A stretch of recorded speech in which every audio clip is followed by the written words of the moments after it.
हो हो हो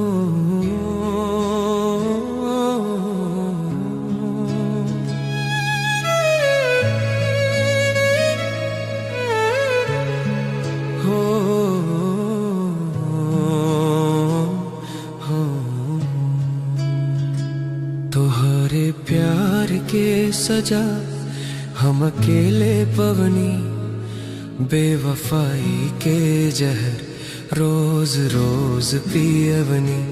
काहे लिखाई रहे किस्मत में जुदाई, दिल से चाहनी फिर भी हार गई नी भाई।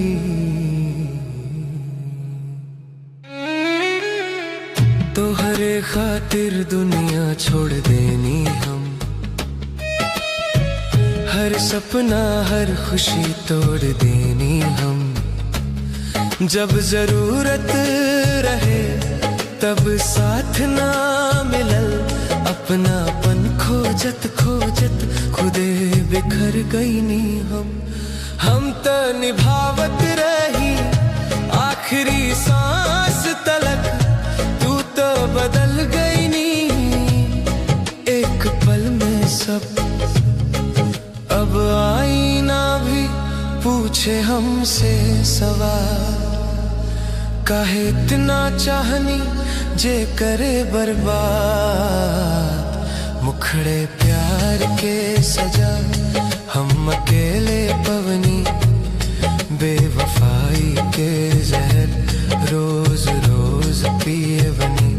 काहे लिखाई रहे किस्मत में जुदाई, दिल से चाहनी फिर भी हार गई भाई।